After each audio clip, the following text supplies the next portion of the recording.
나는 늘 그렇게 말했다. 야, 얼마나 산다고 술을 끊어. 난 그래도 매일 저녁 한 잔은 해야 잠이 와. 그 말은 오랫동안 내 하루의 습관이자 변명이었다. 저녁 식탁 위 반찬 옆에 놓인 소주 한 잔은 마치 오랜 친구 같았다. 그 한 모금의 따뜻함이 내 고된 하루를 위로해주는 것 같았으니까. 그런데 어느 날이었다. 평소처럼 식사 후 반주를 들이켜고 잠자리에 들었는데 새벽에 심장이 두근거리며 숨이 가빠졌다. 머리가 맑지 않았고 눈을 뜨자마자 입안이 바짝 말라 있었다. 그날 나는 처음으로 이 한 잔이 정말 약일까 아니면 독일까 라는 생각을 했다. 세월은 조용히 우리 몸을 바꿔놓는다. 젊을 땐 아무렇지 않던 일들이 나이가 들면 전혀 다르게 다가온다. 예전엔 친구들과 밤새 소주 2병을 나눠 마시고도 다음날 새벽에 산책을 나갔는데 이제는 반주 한 잔에도 얼굴이 붉어지고 아침이면 머리가 띵하다. 나는 처음엔 그것이 단순히 나이 탓이라 생각했다. 하지만 병원에서 건강검진을 받은 후 의사 선생님의 한마디가 내 마음에 남았다. 이제 간이 예전만큼 해독을 잘 못해요. 수분도 줄고 알코올이 훨씬 진하게 돌죠. 그 말이 머릿속을 맴돌았다. 내 몸속에 물탱크가 줄었다는 사실. 즉, 같은 양의 술이라도 피 속의 농도는 더 높아진다는 뜻이었다. 젊을 때는 물이 많아 잉크 한 방울이 희석되었지만 지금은 작은 방울 하나에도 온몸이 물든다는 거다.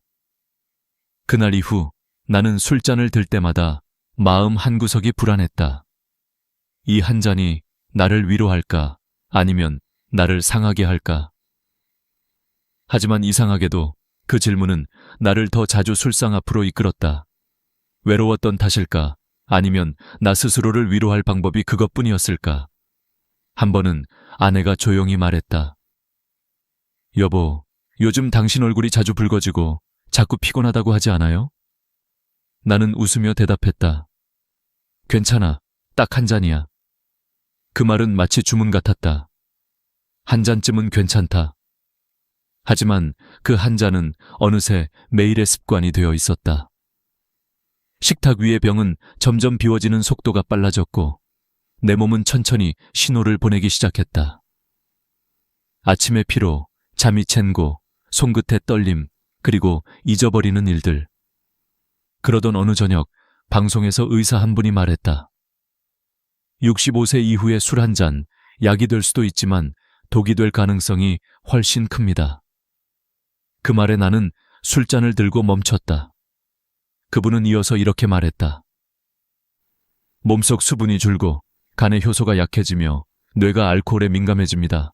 예전처럼 마셔도 예전처럼 해독되지 않아요. 순간 내 지난날의 모든 장면이 스쳐 지나갔다. 젊은 시절 친구들과의 술자리, 웃음과 노래, 그리고 지금의 조용한 식탁 위 한 잔. 나는 깨달았다. 내가 찾던 건 술이 아니라 하루의 위로였다. 그리고 그 위로를 술에게 맡기고 있었다는 걸. 그날 밤 나는 오랜만에 술 대신 따뜻한 보리차를 끓였다. 잔을 들자 김이 올라오며 코끝을 간지렸다. 이게 뭐라고 이렇게 좋지? 그 한 모금은 이상하리만큼 마음을 편하게 해주었다. 아마도 내 몸이 그리고 내 마음이 진짜로 원했던 건 알코올이 아니라 쉼이었던 것 같다. 나는 오늘도 많은 어르신들을 만난다. 그분들 중 대부분이 말한다. 나는 딱 한 잔만 해. 그게 내 낙이지. 하지만 나는 이제 그 말이 얼마나 위험한 착각인지 안다. 몸은 이미 변했고 예전의 한 잔은 더 이상 같은 한 잔이 아니다. 그래서 나는 오늘 이렇게 고백한다. 나는 술을 끊지 못했다. 하지만 술을 대하는 마음은 분명 바뀌었다. 이제 그 잔을 들 때마다 스스로에게 묻는다. 지금 내 몸이 진짜로 원하는 건 술일까? 아니면 쉼일까? 그 물음 하나가 내 건강을 지켜주고 있다. 그 작은 깨달음이 나를 내일로 이끌고 있다. 나이가 든다는 건 단순히 머리카락이 휘어지고 주름이 늘어나는 일만은 아니다.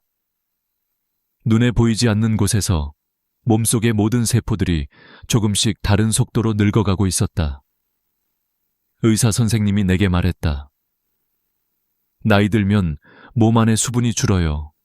젊었을 땐 몸의 70%가 물이지만 60대가 되면 50% 아래로 떨어지죠.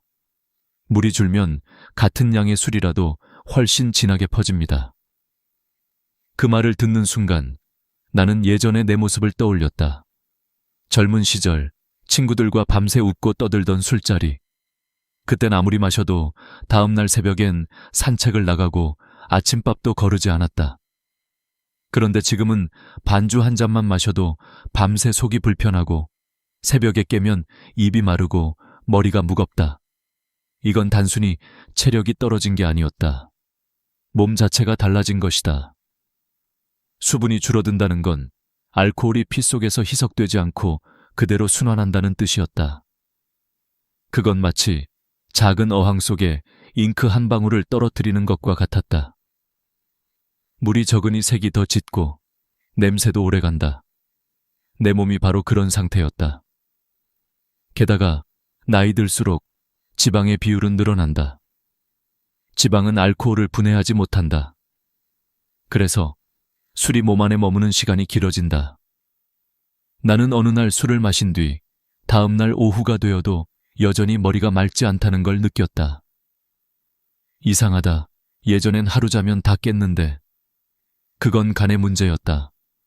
간은 우리 몸의 해독 공장이다. 젊을 땐 이 공장이 밤낮 없이 돌아가지만 나이 들면 기계의 회전 속도가 느려진다. 알코올 탈수소 효소, 아세트알데히드 탈수소 효소 같은 효소들이 제 역할을 다하지 못한다.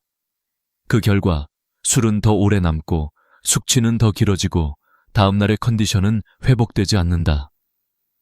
한 번은 병원에서 혈액 검사를 받았을 때였다. 의사는 내간 수치를 가리키며 조용히 말했다.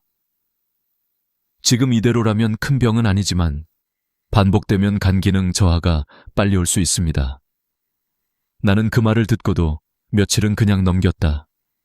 그러나 이후 점점 몸이 피곤해지고 손끝이 떨리고 잠도 깊이 들지 않았다. 술은 단지 간만 괴롭히는 게 아니었다. 뇌도 신경도 달라지고 있었다. 나이가 들면 뇌는 알코올에 훨씬 민감해진다. 젊었을 땐 조금 마셔도 균형 감각을 금방 회복했지만 지금은 한두 잔만 마셔도 걸음이 흔들리고 말이 느려진다. 심지어 어떤 날은 계단을 오르다 발을 헛디뎌 넘어질 뻔했다. 그때 깨달았다. 이건 단순히 취기가 아니라 뇌가 신호를 보내는 거구나.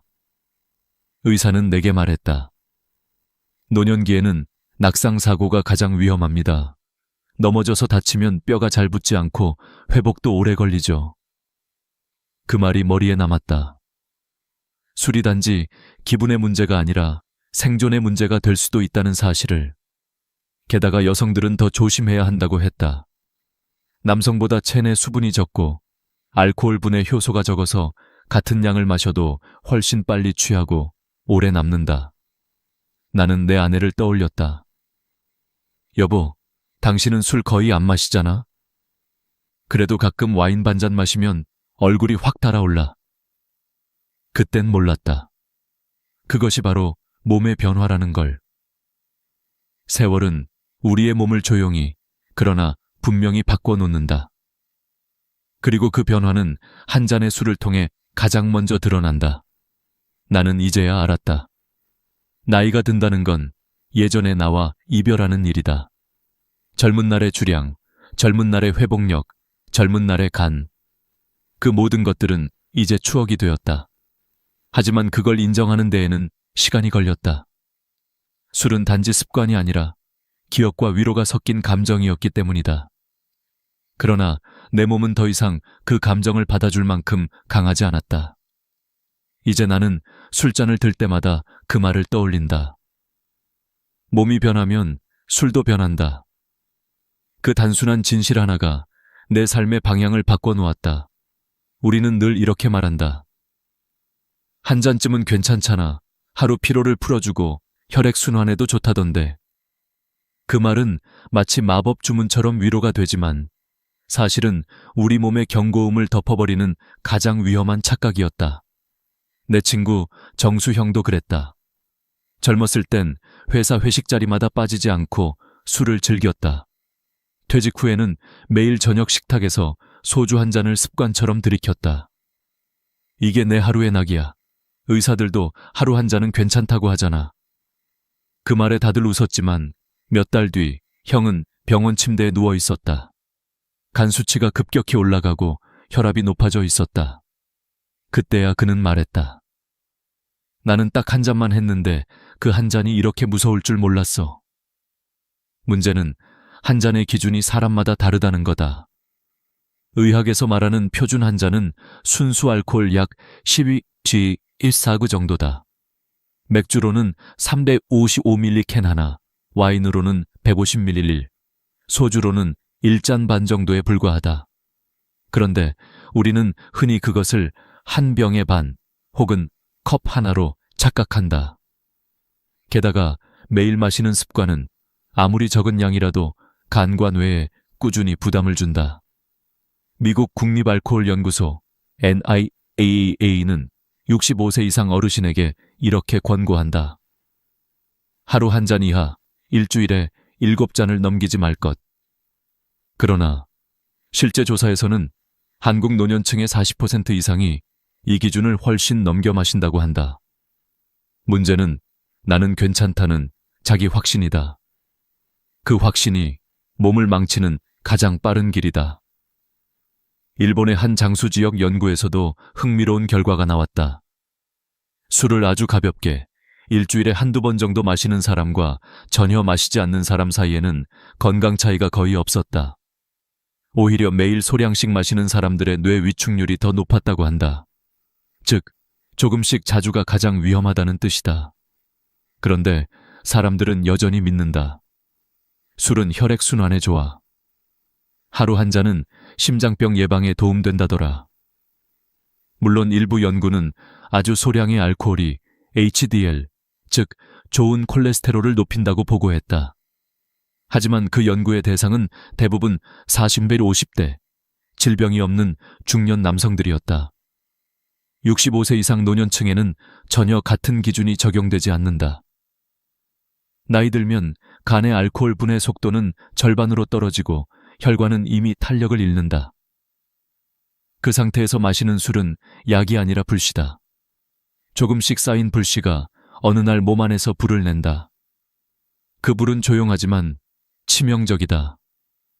고혈압, 당뇨, 심근증, 뇌졸중, 그리고 치매, 모두 이 불씨에서 비롯될 수 있다. 나는 어느 날 병원 대기실에서 한 노부부를 보았다. 아내는 남편의 손을 꼭 잡고 있었다. 의사는 조용히 말했다. 이젠 술을 완전히 끊으셔야 합니다. 간이 많이 손상됐어요. 남편은 고개를 숙였다. 근데 나는 하루 한 잔밖에 안 했는데요. 그 목소리엔 억울함보다 슬픔이 묻어 있었다. 그 한 잔이 문제였다. 매일의 한 잔이 결국 그의 간을 무너뜨린 것이다. 술은 교묘하다. 처음엔 마음을 녹이고 나중엔 몸을 녹인다. 처음엔 기분을 좋게 하지만 결국엔 기억을 지운다.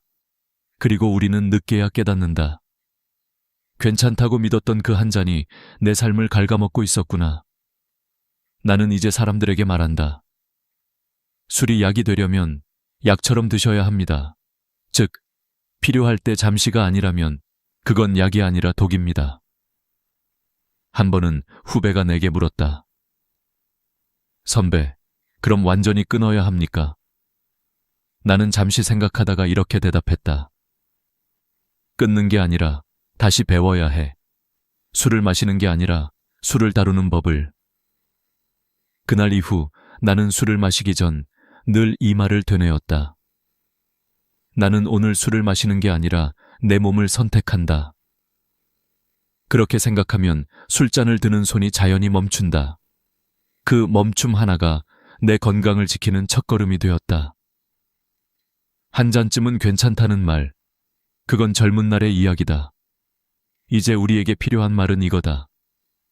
오늘도 술 대신 나를 아끼자. 술의 무서움은 취기가 아니라 잔류에 있다.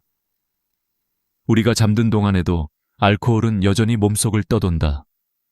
간이 해독하지 못한 그 찌꺼기들은 피를 따라 뇌로, 심장으로, 신장으로 흘러간다. 그렇게 오랜 세월 조금씩 쌓인 독이 어느 날 갑자기 폭발하듯 병이 되어 돌아온다. 나는 어느 70대 남성 환자를 잊을 수 없다. 그는 평생 나는 술 잘 마셔 라고 자랑하던 분이었다. 하지만 어느 날 평소처럼 저녁 식사 후 반주 한 잔을 마시고 잠들었는데 새벽에 갑자기 어지럼증과 구토로 응급실에 실려왔다. 검진 결과는 알코올성 심근증. 의사는 조용히 말했다. 술이 심장 근육을 조금씩 약하게 만들어 온 겁니다. 이제 더는 버틸 수 없어요. 그분은 며칠 뒤 중환자실에서 조용히 눈을 감았다. 그 한 잔이 심장을, 간을, 뇌를 무너뜨릴 줄 누가 알았겠는가. 알코올은 몸의 모든 기관을 동시에 공격한다. 먼저 간은 가장 앞에서 맞는다. 처음엔 지방간으로 시작된다. 술이 지방 대사를 방해해 간세포 사이에 지방이 쌓이는 것이다. 그 다음엔 염증이 생기고 결국 강형변으로 진행된다. 강형변이 되면 간세포가 굳어지며 피가 통하지 않는다. 이때부터는 어떤 약도 어떤 해독제도 도움이 되지 않는다. 나는 직접 그 과정을 본 적이 있다. 검진 때마다 조금만 조심하라고 말하던 분이 있었는데 결국 몇 년 후 그는 강형변으로 입원했다. 의사님, 저는 하루에 소주 한 잔밖에 안 마셨습니다. 그 한 잔이 문제였다. 간에게는 그게 매일의 독약이었으니까. 간만이 아니다. 알코올은 혈관도 망가뜨린다. 술을 마시면 일시적으로 혈관이 확장되고 우리는 그것을 혈액순환이 좋아진다고 착각한다. 하지만 그건 잠깐뿐이다. 반복되면 혈관벽이 약해지고 염증이 생긴다. 결국 고혈압과 뇌졸중의 위험이 커진다. 실제로 서울대병원 연구팀이 발표한 논문에 따르면 65세 이상에서 매일 한 잔 이상 음주하는 사람은 그렇지 않은 사람보다 뇌졸중 발생률이 1.8배 높았다. 특히 여성이 그 위험이 더 컸다. 이유는 간단했다. 여성은 남성보다 알코올 분해 효소가 적기 때문이다. 같은 양을 마셔도 더 오래, 더 깊게 남는다. 그리고 술은 뇌의 기억을 지운다. 나는 가끔 그런 경험을 했다. 술을 마신 다음 날 아침, 전날의 대화나 행동이 어렴풋이 기억나지 않는 것. 그건 단순한 필름 끊김이 아니었다. 그건 내 뇌의 신경세포들이 실제로 손상되고 있다는 신호였다. 노년기에 알코올은 기억력뿐 아니라 판단력, 균형 감각까지 빼앗는다. 술을 마신 다음 날 아침, 잠깐 어지러워 발을 헛디뎌 넘어지는 것. 그건 단순한 부주의가 아니다. 뇌의 신호 전달이 느려졌기 때문이다. 낙상으로 골절이 생기면 그 후유증이 평생을 따라온다. 특히 엉덩이뼈 골절은 노년기에 생명을 위협할 수도 있다. 그리고 또 한 가지, 많은 어르신들이 간과하는 문제, 약물과의 충돌. 혈압약, 당뇨약, 수면제, 진통제. 이 약들과 술이 만나면 약의 효과가 예측할 수 없을 만큼 강해지거나 반대로 사라지기도 한다. 예를 들어 혈압약을 먹고 술을 마시면 혈압이 갑자기 뚝 떨어질 수 있고 혈당약과 함께 마시면 저혈당 쇼크를 일으킬 수도 있다. 수면제와 술을 같이 먹으면 호흡이 느려져 그대로 잠든 채 깨어나지 못할 수도 있다. 나는 실제로 그런 환자를 본 적이 있다. 의사님, 그냥 잠이 안 와서 소주 반 잔만 마셨어요. 그 반잔이 그의 마지막 밤이 되었다. 우리가 흔히 말하는 한 잔의 여유. 그건 사실 우리 몸엔 한 잔의 위험이다. 젊을 땐 버텨내던 몸이지만 이제는 작은 자극 하나에도 흔들리고 상처 입는다. 술은 사람을 속인다. 그 따뜻한 느낌으로, 그 달콤한 기분으로 우리를 안심시킨다. 하지만 그 속에는 조용한 파괴가 숨어 있다. 우리가 눈치채지 못할 뿐이다. 나는 이젠 안다. 술은 나를 웃게 하지만 결국 울게 만든다. 그 미묘한 경계를 알아차렸을 때 나는 비로소 술잔을 내려놓을 수 있었다. 술의 진짜 위험은 많이 마시는 것이 아니라 조금씩 오래 마시는 것이다. 술의 무서움은 언제나 합리화로 시작된다.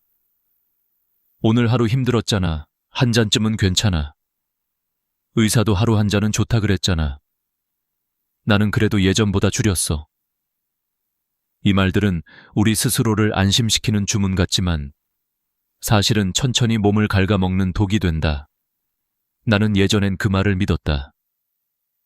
일을 마치고 집으로 돌아와 혼자 식탁 앞에 앉으면 술잔 하나가 위로처럼 느껴졌다. 그 한 잔이 내 외로움을 달래주고 하루의 피로를 잊게 해주는 것 같았다. 하지만 어느 날 문득 깨달았다. 그건 위로가 아니라 회피였다. 내 마음은 편해졌지만 내 몸은 점점 무너지고 있었다. 술은 인간의 심리를 너무 잘 안다. 그 달콤한 냄새, 첫 잔의 따뜻한 목넘김, 얼굴이 붉어지는 순간의 환한 기분, 모두 괜찮다는 착각을 만들어낸다. 하지만 술은 절대 우리 편이 아니다. 그는 언제나 우리 안의 가장 약한 틈을 파고든다. 의사로 일하던 시절 나는 수없이 많은 어르신들을 만났다. 그들 중 대부분은 이렇게 말했다. 선생님, 저는 과음 안 해요. 딱 한 잔이에요. 하지만 혈액검사 수치는 거짓말을 하지 않았다. 간 효소 수치가 높고 중성지방이 치솟고 혈당이 불안정했다. 술은 양보다 빈도가 더 중요했다. 매일 마시는 습관은 몸에 하루도 쉬는 날을 주지 않는다. 술을 매일 마시는 사람의 간은 하루가 아니라 평생을 쉬지 못한 공장과 같다. 해독하느라 지친 간세포는 서서히 죽어가고 그 자리를 섬유 조직이 메운다. 그렇게 간은 딱딱하게 굳어지고 결국 제 기능을 잃는다. 그러나 더 무서운 건 술이 단지 간만이 아니라 마음을 무너뜨린다는 사실이다. 술은 불안한 마음을 잠시 잊게 만들지만 그게 반복되면 뇌의 보상 회로가 변한다. 기분이 나빠질 때마다 술을 찾게 되고 결국 의존이라는 늪에 빠진다. 술을 끊으면 오히려 불안해지고 초조해지고 다시 그 불안을 달래기 위해 술을 마신다.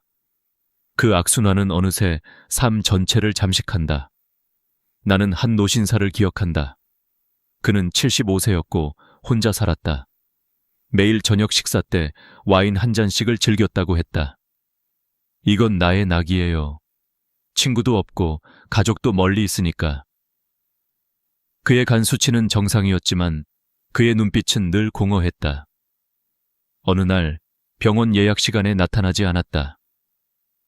이웃이 찾아가 보니 그는 의자에 앉은 채 조용히 세상을 떠나 있었다. 테이블 위에는 반쯤 비워진 와인잔 하나. 그 한 잔은 외로움을 달래주지 않았다. 그저 고요하게 천천히 그를 무너뜨렸을 뿐이다. 우리는 종종 이렇게 말한다. 내가 술을 마시는 게 아니라 술이 나를 마신다. 그 말의 의미를 늦게서야 이해했다. 술은 사람을 마신다. 기억을 마시고 의지를 마시고 삶의 속도를 삼킨다. 특히 노년기의 술은 단순한 음료가 아니라 의사결정의 시험이다. 술을 마신다는 건 그 순간 내 몸보다 내 감정을 택하는 일이다. 하지만 나이가 들수록 몸은 감정보다 더 소중하다. 감정은 다음날 사라지지만 몸은 그 대가를 끝까지 기억한다. 술을 끊는 건 단지 금욕이 아니다. 그건 자기 자신에 대한 존중이다. 내 몸을 사랑하고 내 삶을 길게 바라보는 선택이다. 나는 요즘 술을 대신해 따뜻한 차를 마신다. 국화차, 보리차, 때로는 꿀물 한 잔. 잔을 들 때마다 마음이 편안해진다. 이젠 술이 주던 달콤한 순간보다 내일 아침의 맑은 기분이 더 소중하다. 술은 우리에게 이렇게 말한다. 오늘만 즐겨라. 하지만 나는 이제 이렇게 대답한다. 나는 내일을 지킬 거야. 그 단 한마디가 나를 바꿨다. 그날 이후 나는 술보다 삶에 취하기 시작했다. 술을 끊는 건 단순히 잔을 비우는 일이 아니다. 그건 지난 수십 년간 쌓여온 습관과 외로움을 동시에 마주하는 일이다. 처음엔 허전하다. 식탁 위가 텅 비어 보이고 저녁 시간이 길게 느껴진다. 하지만 그 허전함 속에서 서서히 새로운 무언가가 자라난다. 그건 진짜 나를 다시 만나는 시간이다. 술을 끊고 첫 일주일, 나는 밤마다 뒤척였다. 잠이 오지 않았다. 습관처럼 술 생각이 났고 목이 텄다.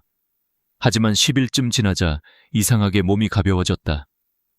아침에 눈을 뜨면 머리가 맑고 손끝이 따뜻했다. 그때 처음 깨달았다. 그동안 나는 술이 아니라 피로 속에서 살고 있었다는 걸. 술을 멀리하면 몸은 놀라울 만큼 빠르게 회복한다. 간 수치가 내려가고 혈압이 안정되고 얼굴빛이 환해진다.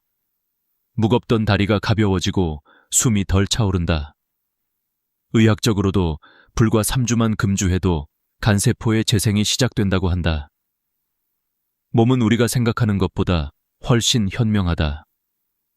우리가 멈춰주기만 하면 스스로를 치유한다. 하지만 더 큰 변화는 몸이 아니라 마음에서 온다. 술에 기대어 흩어졌던 감정들이 다시 자리를 잡는다. 기분이 나쁘면 산책을 하고 외로우면 전화를 건다. 예전엔 술로 덮었던 일들이 이제는 대화로, 움직임으로 녹아간다. 나는 그걸 되찾은 리듬이라고 부른다. 술을 끊은 뒤 새벽이 좋아졌다. 예전엔 숙취로 흐릿했던 시간이었다. 하지만 이제는 그 시간에 커튼을 걷고 하늘을 본다. 회색빛이었던 하늘이 점점 푸르러지는 걸 바라보면 아, 이게 진짜 아침이구나 라는 생각이 든다. 몸이 맑아지면 세상이 선명해진다. 사람의 말소리, 바람의 냄새, 새의 울음소리까지 그 모든 게 마치 처음 듣는 소리처럼 또렷하다. 어느 날 병원에서 한 어르신이 나에게 말했다. 의사 선생, 나는 술을 끊고 나니까 기억이 돌아왔어. 그분은 웃으며 말했다. 잃어버린 10년이 조금씩 떠오르더라고. 참 이상하지? 나는 대답했다. 몸이 기억을 되찾은 겁니다. 실제로 알코올을 끊으면 뇌의 신경회로가 서서히 회복된다고 한다. 기억력, 집중력, 감정조절 능력, 이 모든 것이 다시 살아난다. 그건 단지 병의 회복이 아니라 삶의 회복이다. 술을 끊은 사람들 중에는 공통점이 있다. 처음엔 외로웠다고 말하지만 시간이 지나면 다들 이렇게 말한다. 이젠 더 이상 외롭지 않아요. 내가 나를 돌보기 시작했으니까요. 그 말이 참 인상 깊었다. 결국 우리가 술을 찾았던 이유는 몸이 아니라 마음이 목말랐기 때문이다. 누군가의 위로, 누군가의 관심, 혹은 자기 자신에 대한 이해, 그 부족함을 잠시 잊기 위해 술을 택했던 것이다. 하지만 진짜 위로는 술잔이 아니라 자기 자신을 돌보는 데서 온다. 나는 이젠 저녁마다 따뜻한 차를 우려 마신다. 국화차의 은은한 향이 방 안을 채우면 그 향기만으로도 마음이 편안해진다. 술이 주던 일시적인 열기 대신 차는 내 안에 조용한 평화를 가져다 준다. 노년의 시간은 빠르게 흐르지만 그 속에서 하루라도 더 건강하게 사는 것은 우리의 선택이다. 술을 끊는다는 건 단순한 절제가 아니라 삶의 방향을 되돌리는 일이다. 그건 끝이 아니라 새로운 시작이다. 이제 저녁 식탁 앞에 앉을 때마다 스스로에게 묻는다. 오늘 내 몸이 진짜 원하는 건 무엇일까? 그 대답은 늘 같다. 평화, 그리고 내일 아침의 맑은 미소. 그 미소 하나면 충분하다. 그건 어제의 술보다 훨씬 더 달고 무엇보다 후회가 없다. 그날 아침 나는 평소처럼 은행 문을 열었다. 유리문을 통과하는 순간까지도 아무 일 없을 거라 생각했다. 통장에는 지난달 연금과 함께 평생 모은 적금이 그대로 들어있을 거라 믿었기 때문이다. 하지만 창구 직원이 고개를 갸웃하며 말했다. 어르신, 잔액이 영원인데요. 순간 귀를 의심했다. 아니, 내가 며칠 전까지만 해도 확인했는데 잘못 본 거 아니요? 직원은 다시 화면을 돌려 보여주었다.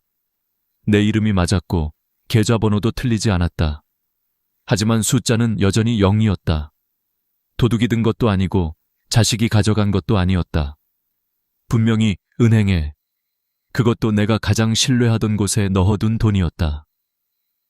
그날 저녁 집에 돌아온 나는 손에 쥔 통장을 몇 번이고 펼쳤다, 접었다 했다.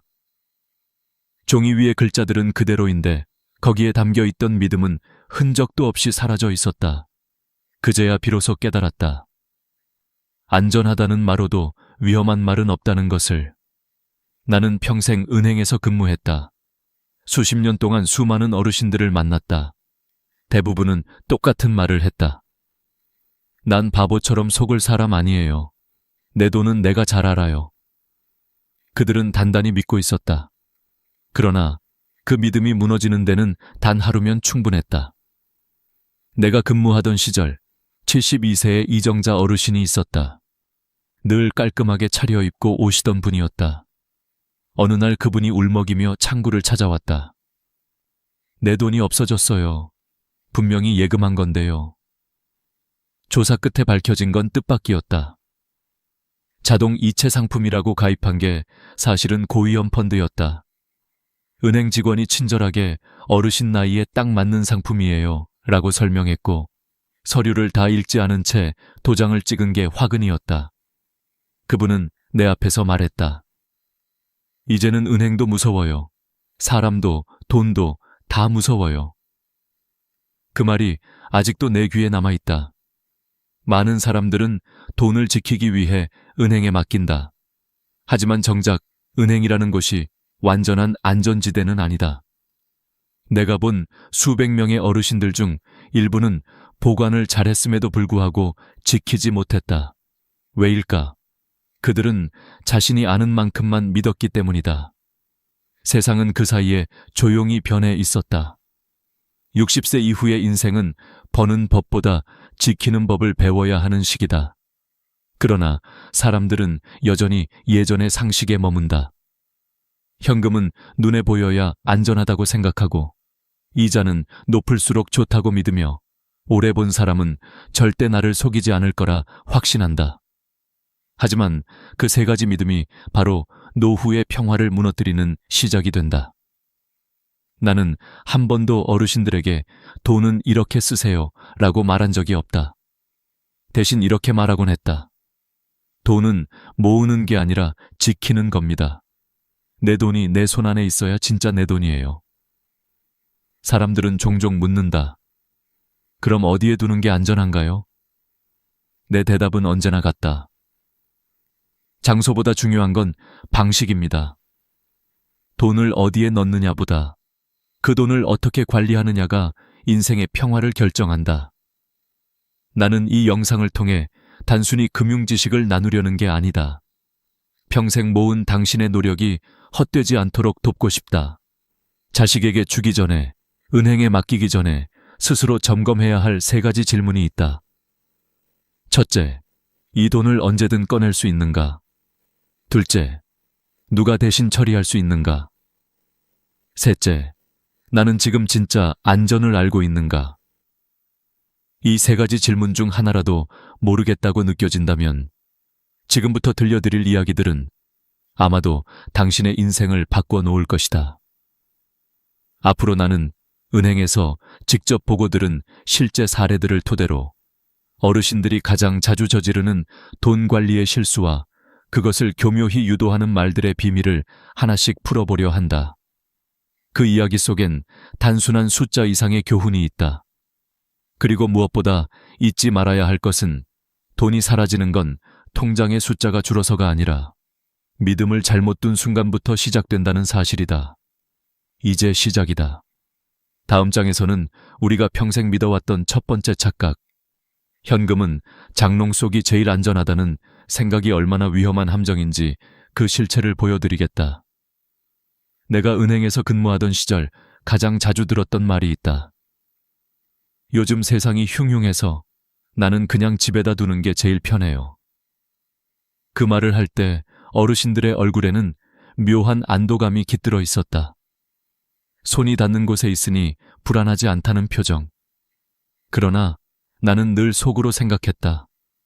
그 평안이 얼마나 위험한 착각인지 이분들은 아직 모르시는구나. 서울 구로구의 78세 김옥분 어르신 이야기를 아직도 잊지 못한다. 그분은 평생 시장에서 장사하며 한 푼 두 푼 모은 돈을 혹시 모르니까라며 현금으로 집에 보관하셨다. 은행도 자식도 믿을 수 없다는 이유였다. 내 눈에 보여야 마음이 놓이지. 그렇게 말씀하시며 돈을 비닐에 싸고 수건으로 감싸서 장롱 속 깊숙이 넣어두셨다. 세월이 흘러 새해쯤 지난 어느 날 급히 손주 등록금을 내야 해서 돈을 꺼내셨다. 그리고 그 순간 비닐 속에서 새까맣게 변한 지폐를 보고 얼어붙었다. 습기에 젖어 서로 달라붙은 지폐들, 곰팡이가 핀 5만 원권, 글자가 희미하게 사라진 1,000원권들. 내 손으로 모은 돈이 썩었어요. 어르신은 울먹이며 그렇게 말했다. 은행에 가져가 보셨지만 절반 이상은 교환 불가 판정을 받았다. 결국 수백만 원이 종이 조각이 돼버렸다. 그분은 내게 물었다. 은행에 맡기면 도둑 맞을까봐 무서웠는데 결국 내 손이 더 무서운 거였네요. 나는 대답하지 못했다. 왜냐하면 그 질문 속에는 단순한 후회가 아니라 평생 쌓아온 신념이 무너지는 순간의 슬픔이 담겨 있었기 때문이다. 많은 분들이 여전히 이렇게 말한다. 은행은 믿을 수 없어. 뉴스 보면 맨날 사기다 뭐다 하잖아. 그 말이 틀린 건 아니다.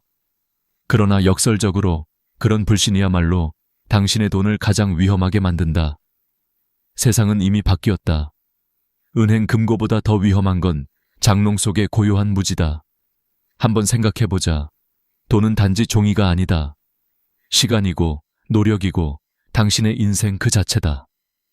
그 귀한 시간을 곰팡이 속에 습기 속에 묻어두는 건 결국 자신의 과거를 썩히는 일이다.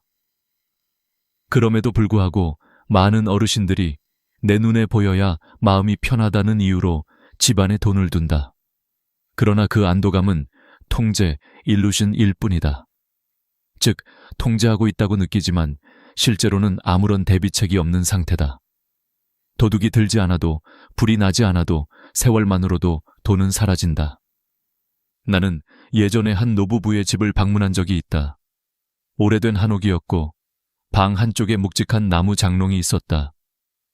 그 안에는 비닐봉지에 쌓인 돈 뭉치들이 가지런히 놓여 있었다. 부인은 말했다.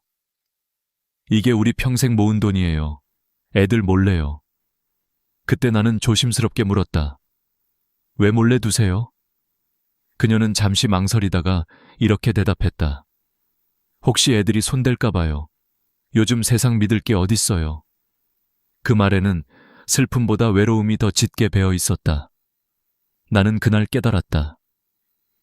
많은 어르신들이 돈을 장롱에 숨기는 이유는 단지 안전 때문이 아니라 세상으로부터의 불신과 외로움 때문이다.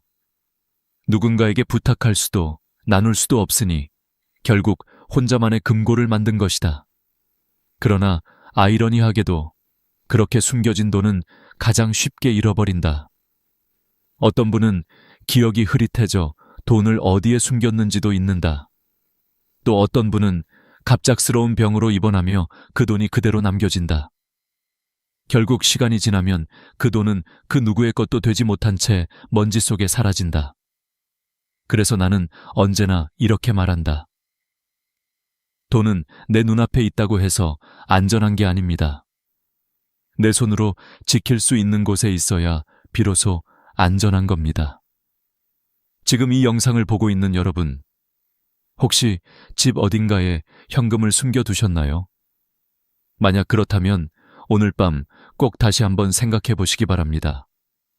장롱은 돈을 숨겨주지만 시간은 그것을 지켜주지 않습니다. 습기, 곰팡이, 망각, 그리고 세월. 이 네 가지가 여러분의 평생 저축을 갉아먹습니다. 이제 우리는 첫 번째 착각을 바로잡았습니다.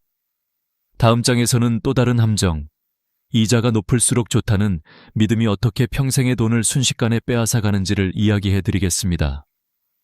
당신의 돈은 아직 늦지 않았습니다. 오늘부터라도 숨기지 말고 관리하십시오. 그것이 바로 당신의 평생을 지키는 첫걸음입니다. 이자 높은 게 최고지.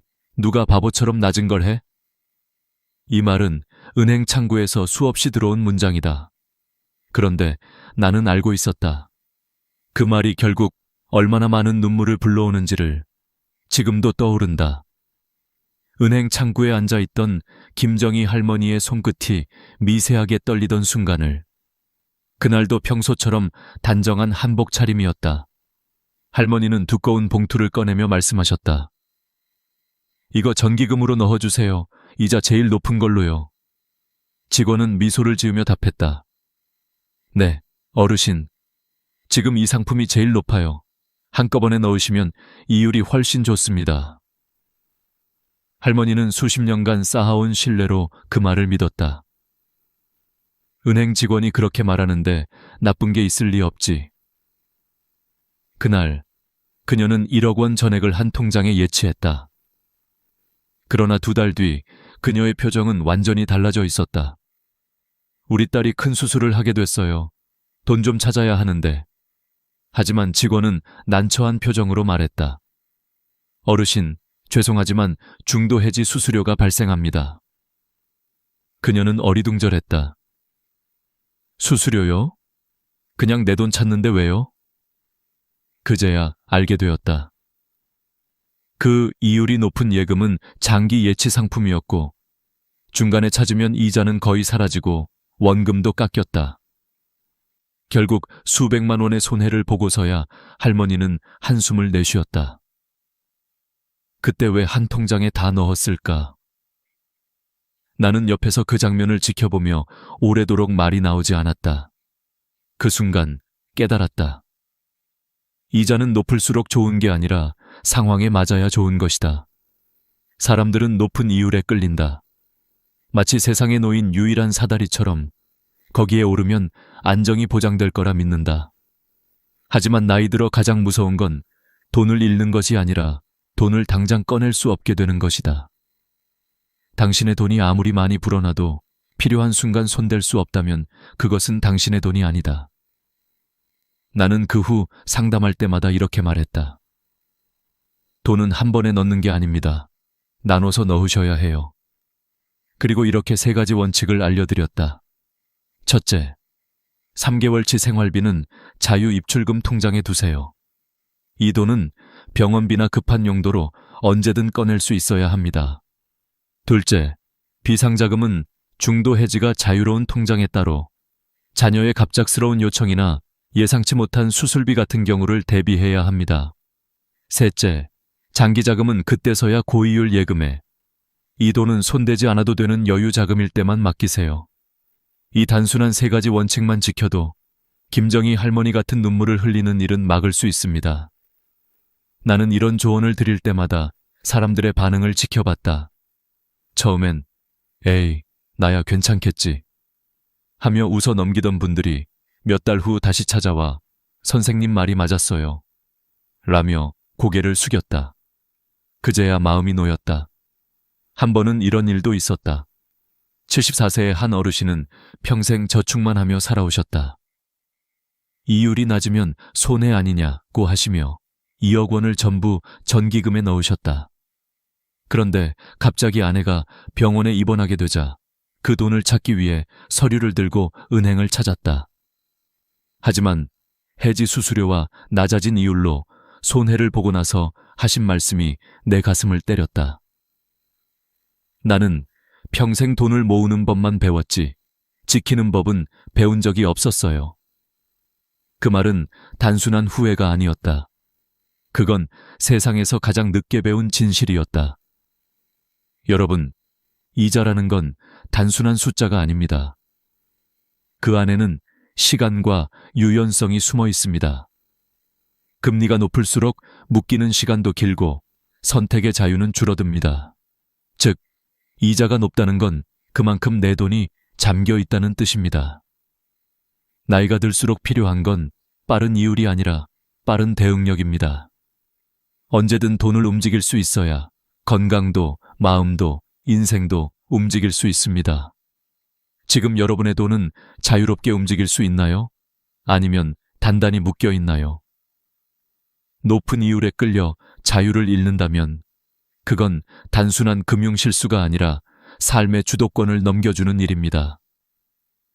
오늘 당신의 선택이 내일의 평화를 결정합니다. 이제 다음 이야기를 통해 믿음이 얼마나 쉽게 배신으로 바뀔 수 있는지, 가장 가까운 사람에게 돈을 맡겼다가 모든 걸 잃은 한 어르신의 이야기를 들려드리겠습니다. 나는 아직도 그날의 통화 목소리를 기억한다. 선생님, 제가 정말 바보 같았어요. 그 사람이 날 그렇게 속일 줄은 몰랐어요. 전화를 건 사람은 79세 김창섭 어르신이었다. 목소리 끝이 떨렸다. 오랜 세월 쌓아온 신뢰가 무너졌을 때 나는 그 어떤 위로의 말도 쉽게 건넬 수 없었다. 김창섭 어르신은 자식이 외국에 나가 있는 홀로 된 분이었다. 동네에서 늘 도와주던 후배가 있었다.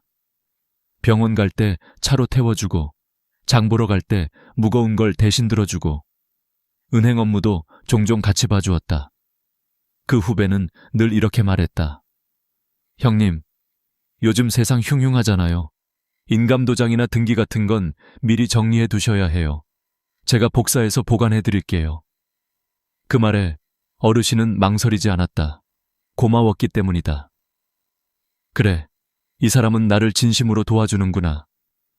며칠 뒤 어르신은 인감증명서와 통장 사본을 건넸다.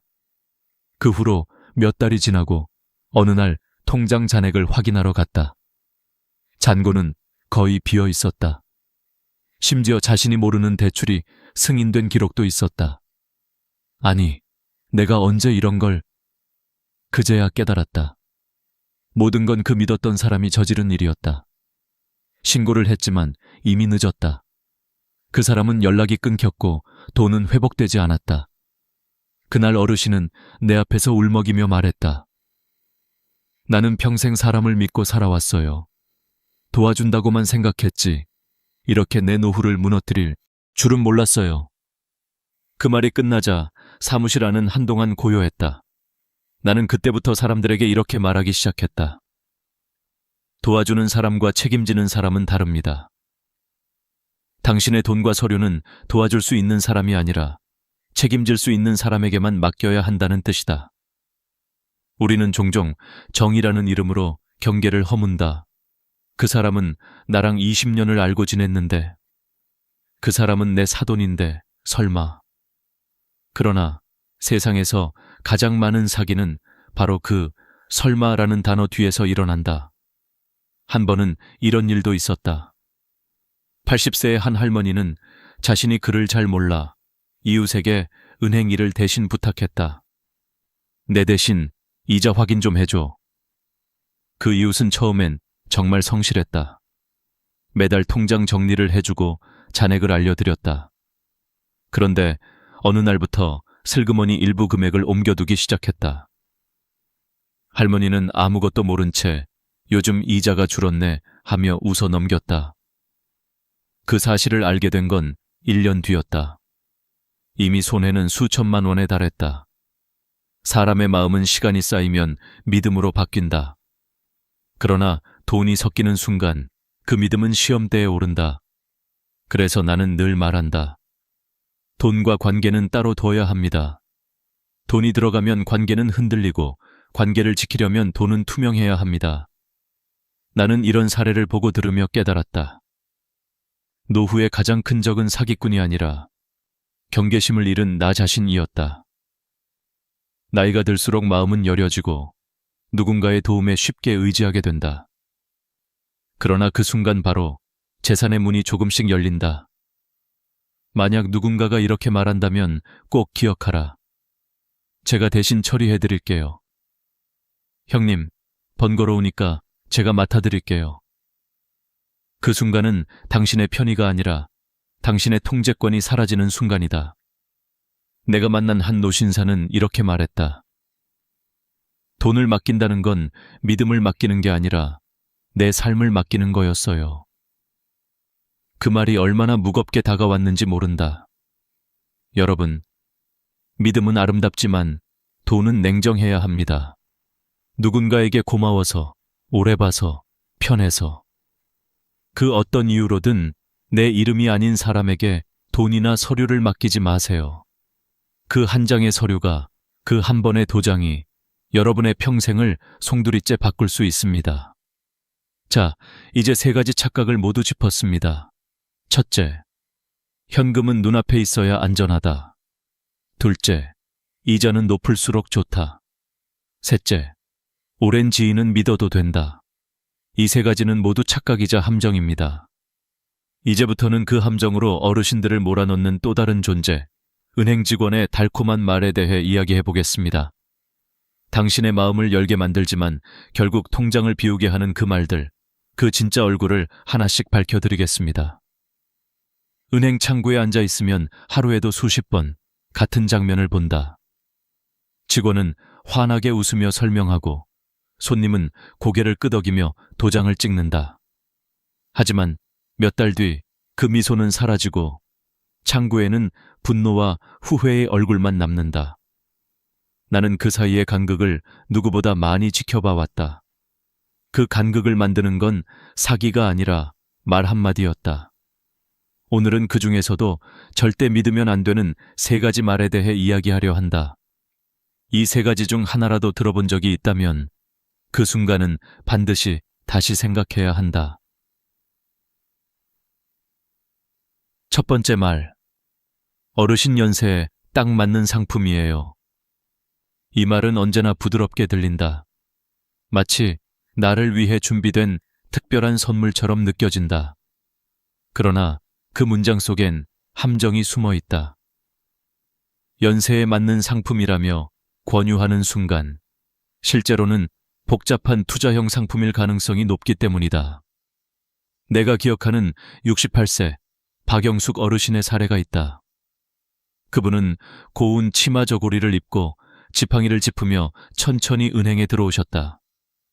그날 그녀는 4천만 원을 예금하려 했다. 직원은 미소를 지으며 말했다. 요즘 어르신 같은 분들께 딱 맞는 상품이 있어요. 이율도 높고 요즘 인기 많습니다. 그녀는 내 나이에 맞는 상품이라니 믿어도 되겠지 라고 생각하며 서류를 자세히 읽지 않은 채 도장을 찍었다.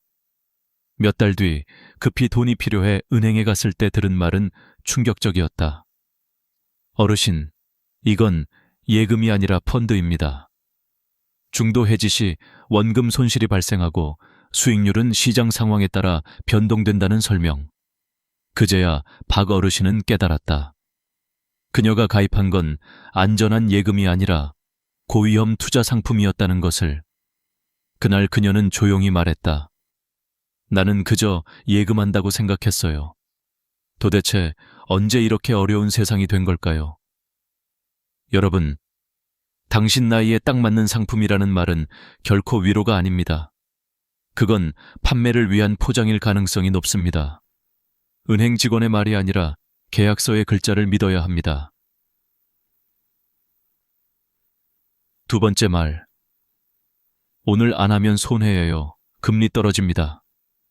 이건 거의 모든 지점에서 월말마다 들을 수 있는 마법의 주문이다.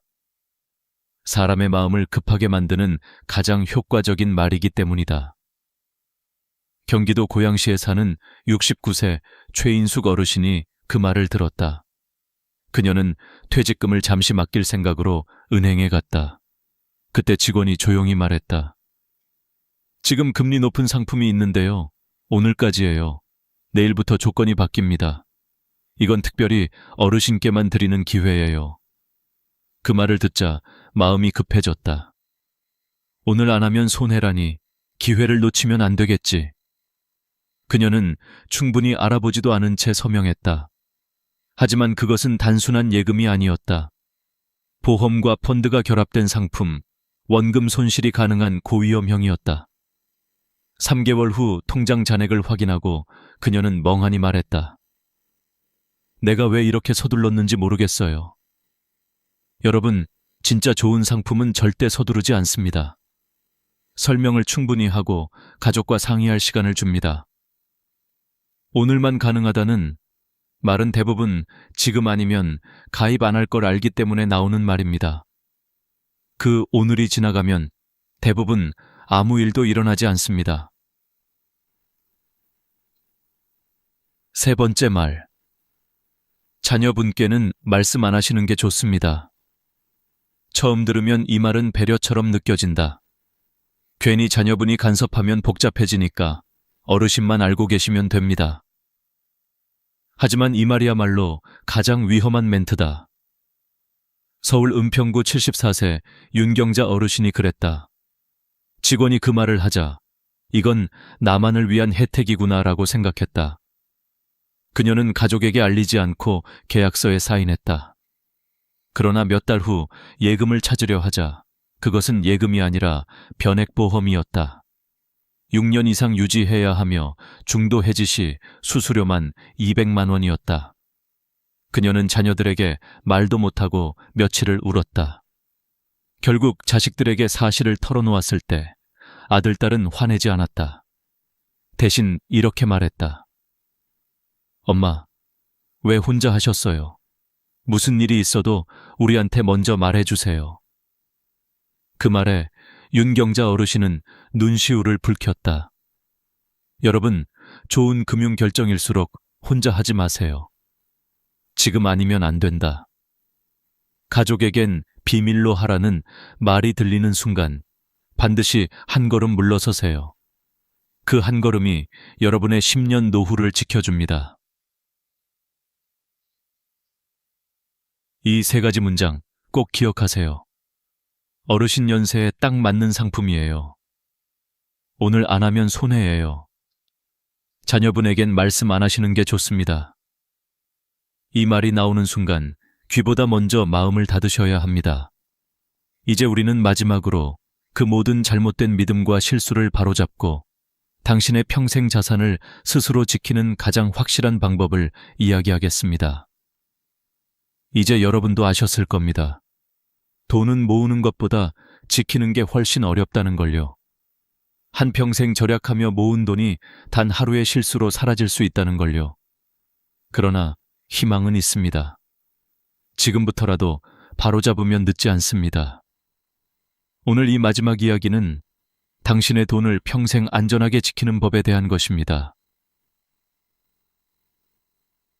먼저 꼭 기억하세요. 돈은 눈앞에 있다고 해서 내 돈이 아닙니다. 그리고 통장에 많다고 해서 안전한 것도 아닙니다. 진짜 내 돈은 내가 언제든 꺼내 쓸 수 있는 돈, 그리고 내가 책임질 수 있는 구조로 관리되는 돈입니다. 어느 날 한 어르신이 나에게 이런 말씀을 하셨다. 나는 돈을 장롱에 숨겨뒀어요. 아무도 못 찾게요. 그 말 속에는 불안과 외로움이 섞여 있었다. 그는 자식에게조차 말 못하고 혹시라도 누가 알까 두려워 매번 잠을 설치셨다. 하지만 정작 그 돈은 세월과 습기에 썩어갔다. 그때 나는 조용히 말씀드렸다. 선생님, 돈은 숨길수록 안전해지는 게 아니라 지킬 수 없게 되는 겁니다. 돈은 보관이 아니라 관리입니다. 눈으로 보는 게 아니라 흐름 속에서 지켜야 하는 생명체와 같습니다. 둘째, 나눠두세요. 한 통장에 다 넣는 건 절대 안전하지 않습니다. 인생은 언제든 예상치 못한 일이 생깁니다. 병원비, 가족의 사고, 갑작스러운 수리비. 그럴 때 한 통장에 모든 돈이 묶여 있다면 그 돈은 단지 숫자일 뿐 힘이 아닙니다. 나눠야 합니다. 생활비, 비상금, 장기자금, 이렇게 세 가지로 나누는 겁니다. 생활비는 자유롭게 꺼낼 수 있게, 비상금은 중도 해지가 가능한 곳에, 그리고 장기자금만이자 높은 예금에 넣어두세요. 이 단순한 원칙 하나로 수많은 분들이 인생을 바꿨습니다. 내가 만난 한 83세 할머니는 이렇게 말씀하셨죠. 선생님 말대로 나눠두니까 마음이 편해요. 이젠 무슨 일이 생겨도 당황하지 않아요.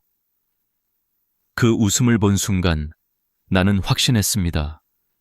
돈을 나누는 건 불안이 아니라 평화를 나누는 일이라는 걸요. 셋째, 혼자 결정하지 마세요.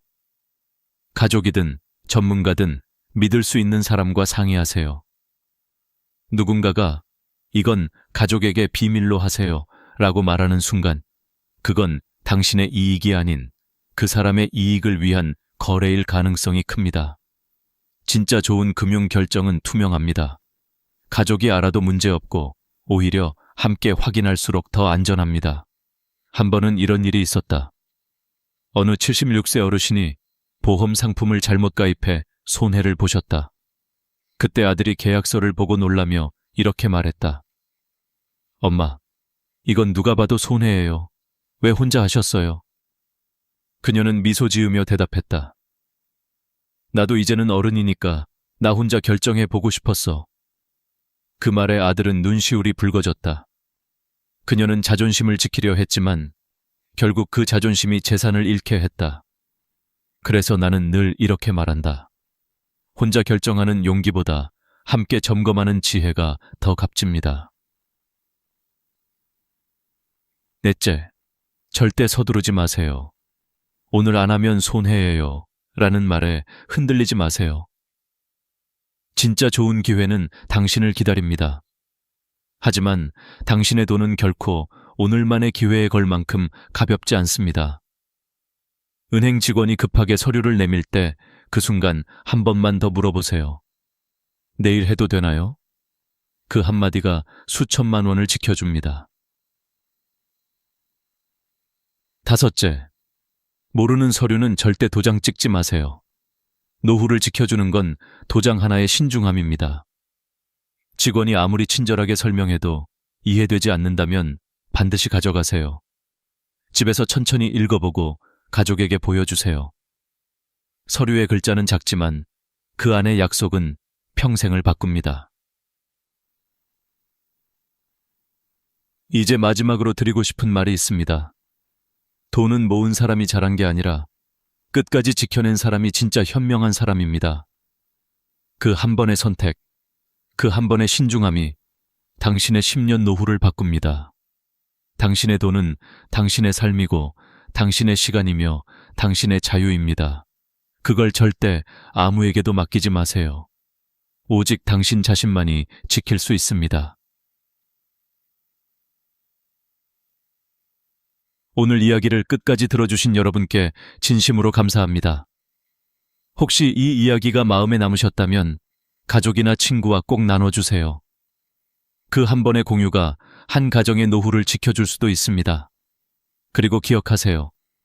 현금은 숨긴다고 안전하지 않고 이자는 높다고 좋은 게 아니며 믿음은 오래됐다고 지켜지는 게 아닙니다. 여러분의 돈은 관리로 지키고 여러분의 삶은 지혜로 빛날 수 있습니다. 오늘부터 그 한 걸음을 시작하세요. 당신의 노후는 아직 늦지 않았습니다. 당신의 지혜가 내일의 평안을 만듭니다. 다음 영상에서는 여러분의 자산을 더욱 안전하게 지키는 사기 예방과 상속 관리법을 다룰 예정입니다. 놓치지 않도록 구독과 좋아요, 알림 설정을 꼭 눌러주세요. 여러분의 평안한 내일을 위해 저는 다시 찾아오겠습니다. 건강하고 지혜로운 하루 보내세요. 감사합니다. 새벽 6시 한 남자가 욕실 문 앞에서 멈춰 섰다. 평생 건강하다고 자부하던 68세 김민호 씨였다. 손에는 양치컵이 들려 있었지만 손끝이 자꾸 미끄러졌다. 말하려고 입을 열었지만 소리가 나오지 않았다. 그 순간 인생이 완전히 바뀌었다. 병원 기록에는 단 3글자, 뇌경색. 나는 30년 동안 수천 명의 뇌혈관 환자를 진료하면서 이 장면을 수도 없이 봐왔다. 그때마다 듣는 말이 있다. 박사님, 저는 담배도 안 피우고 운동도 했는데 왜 이렇게 됐을까요? 그 물음은 언제나 마음 한쪽을 아프게 만든다. 사람들은 흔히 뇌졸중을 예고 없이 갑자기 오는 병이라고 생각한다. 그러나 실제로는 그렇지 않다. 대부분은 조용히 오랜 시간에 걸쳐 몸속에서 준비된다. 젊을 때부터 쌓인 식습관, 혈압 조절의 실패, 그리고 우리가 매일 사용하는 기름 한 스푼이 서서히 혈관을 막아가는 것이다. 예전에는 혈관이 터지는 뇌출혈이 더 많았다. 짜게 먹고 스트레스에 시달리며 혈압을 방치하던 시절이었다. 그러나 요즘은 완전히 반대다. 약 덕분에 혈압은 잘 조절되지만 문제는 너무 낮아진다는 것이다. 나에게 왔던 82세 박상철 어르신은 매일 혈압약을 성실히 드셨다. 그런데 어느 날 갑자기 의식을 잃고 쓰러졌다. 검사 결과는 뇌경색이었다. 이유는 간단했다. 혈압이 너무 낮았다. 의사가 목표치를 190에 70으로 낮게 잡으면서 좁아진 혈관 속으로 끈적한 피가 충분히 흐르지 못한 것이다. 약을 썼는데도 뇌에 피가 가지 않은 역설적인 상황이었다. 그래서 나는 환자들에게 늘 말한다. 약은 도구이지 방패가 아닙니다. 혈압은 숫자가 아니라 흐름입니다. 뇌졸중에는 두 얼굴이 있다. 하나는 터지는 얼굴, 하나는 막히는 얼굴이다. 터지는 쪽은 소금과 분노가 만든다. 막히는 쪽은 방심과 지나친 안정이 만든다. 우리는 흔히 혈압을 낮추면 좋다고만 생각하지만 지나치게 낮으면 뇌로 가는 혈류가 떨어져 산소가 부족해진다. 마치 물줄기를 너무 세게 잠가버려서 논밭이 말라버리는 것과 같다. 그래서 약을 줄이거나 늘릴 때는 반드시 주치의와 상의해야 한다. 나는 이 이야기를 극단적으로 들리더라도 꼭 강조한다. 뇌경색은 살아있는 고통이다. 말을 잃고 몸을 잃고 생각을 잃은 채 남은 생을 병상에서 보낸 사람들을 너무 많이 봐왔다. 그 중에는 내 또래 친구도 있었다. 건강을 자신하던 사람일수록 위험하다. 본인이 괜찮다고 믿기 때문이다. 아침에 눈을 떴을 때 혹은 TV를 보던 평범한 저녁에 그 믿음이 한순간에 무너진다. 그렇다면 왜 지금 이 순간 한국에서는 매일 수백 명이 뇌경색으로 병원에 실려갈까? 이유는 복잡하지 않다. 혈관이 좁아지고 피가 탁해지고 기름이 잘못됐기 때문이다. 우리는 매일 식탁 위에서 혈관을 선택한다. 맑은 혈관을 만들지 혹은 막힌 혈관을 만들지. 올리브유 한 스푼이 생명을 살릴 수도 있고 마가린 한 조각이 혈관을 닫을 수도 있다. 내가 현장에서 배운 교훈은 단순하다. 식탁이 곧 병원이다. 약보다 먼저 바꿔야 할 것은 식습관이다. 그런데 환자들에게 이 말을 하면 대부분 이렇게 되묻는다. 도대체 어떤 기름이 그렇게 무섭다는 겁니까? 그 질문에 나는 늘 대답한다. 무서운 건 기름이 아니라 잘못된 믿음입니다. 식물성이라는 말만 듣고 안심하거나 싸다고 아무 기름이나 쓰는 순간부터 위험은 시작된다. 혈관은 종이에 그린 선이 아니다. 살아있는 생명선이다. 그것은 늘 숨쉬고 늘 반응한다. 짠 음식 한 젓가락에도 기름 한 방울에도 반응한다. 우리는 그 사실을 너무 자주 잊는다. 김민호 씨의 가족도 그랬다. 그는 매일 아침 식빵에 마가린을 발랐다. 20년 넘게 같은 습관이었다. 병원 침대에서 그는 아내의 손을 붙잡고 이렇게 말했다. 그냥 버터 바를 걸 그랬어요. 그 말은 농담이 아니었다. 나는 이 영상을 보는 분들께 묻고 싶다. 지금 주방에 있는 기름통을 생각해보라. 그 안에는 건강이 담겨 있는가 아니면 병이 숨어 있는가? 우리는 기름을 끊는 게 아니라 기름을 바꾸는 걸 시작해야 한다. 다음 장면에서 나는 30년의 진료 경험으로 얻은 결론, 혈관을 되살리는 두 가지 기름에 대해 이야기하려 한다. 그것은 단순한 조리 재료가 아니라 생명을 지키는 도구다. 그리고 그 이야기를 듣기 전에 꼭 기억해 두셨으면 한다. 뇌는 말없이 신호를 보낸다. 입이 어눌해지거나 손끝이 둔해지거나 잠시 어지러운 순간이 있다면 그것은 피로가 아니라 경고다. 그 작은 순간을 놓치면 인생이 바뀐다. 김민호 씨의 한쪽 손처럼 말이다. 오늘 내가 전하고 싶은 첫 번째 메시지는 이것이다. 뇌는 절대 갑자기 멈추지 않는다. 우리가 먼저 멈췄을 뿐이다. 다음은 그 멈춤을 되돌릴 수 있는 첫 걸음, 바로 올리브유의 힘에 대해 이야기하겠다. 나는 한 번도 잊을 수 없는 연구 결과를 본 적이 있다. 프랑스 보르도 대학에서 65세 이상 노인 7,600여 명을 5년간 추적한 대규모 조사였다. 결과는 놀라웠다. 올리브유를 자주 섭취한 사람들은 그렇지 않은 사람들보다 뇌졸중 발병 위험이 41%나 낮았다. 거의 절반 가까이 줄어든 것이다. 그 숫자를 처음 봤을 때 나는 눈을 의심했다. 단지 기름을 바꿨을 뿐인데 삶의 마지막 장면이 완전히 달라질 수 있다는 사실. 그렇다면 왜 올리브유일까? 핵심은 올레산, 올레이크 ACD이라는 불포화 지방산에 있다. 이 성분은 혈관 속 염증을 줄여준다. 염증이란 결국 벽이 붙는 것이다. 벽이 두꺼워지면 통로는 좁아지고 피는 흐르지 못한다. 올레산은 그 좁은 길을 다시 넓히는 청소부 같은 존재다.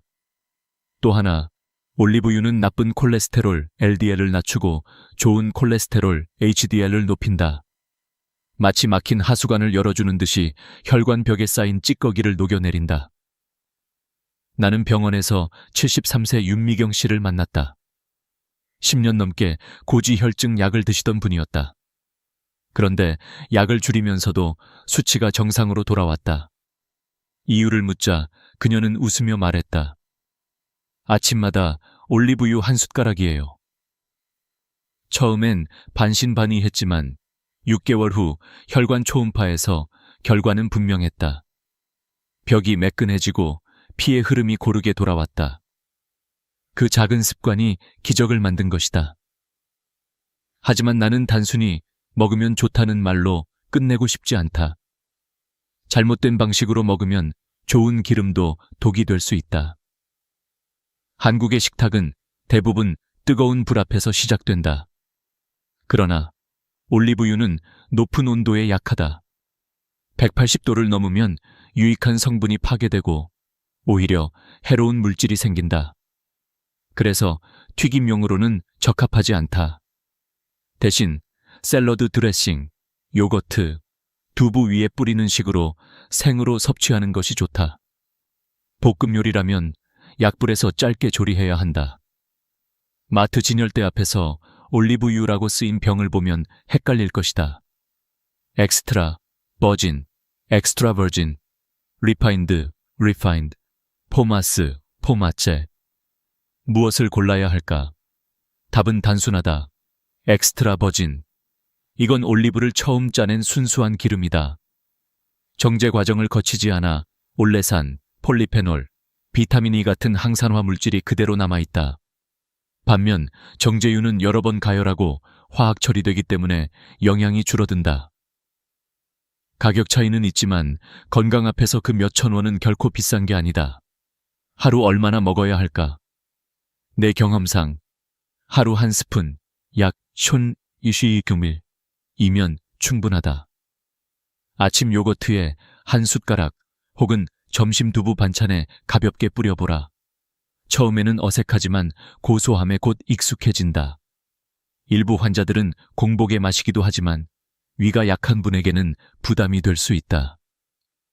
따라서 음식과 함께 섭취하는 편이 좋다. 혈관은 기름의 역사서다. 당신이 지난 20년 동안 어떤 기름을 써왔는지 피는 다 기억하고 있다. 올리브유를 꾸준히 섭취한 사람들의 혈관은 놀랍도록 유연하고 깨끗하다. 반대로 트랜스 지방이 많은 기름을 써온 사람의 혈관은 마치 낡은 수도관처럼 딱딱하고 좁다. 그것이 바로 생사의 갈림길이다. 한 번은 69세 여성 환자가 내게 물었다. 박사님, 저는 식용유를 줄이고 참기름을 썼는데 괜찮은 거죠? 나는 고개를 저었다. 참기름은 향이 좋지만 산화가 빨라 조리용보다는 향신용으로 소량 써야 한다.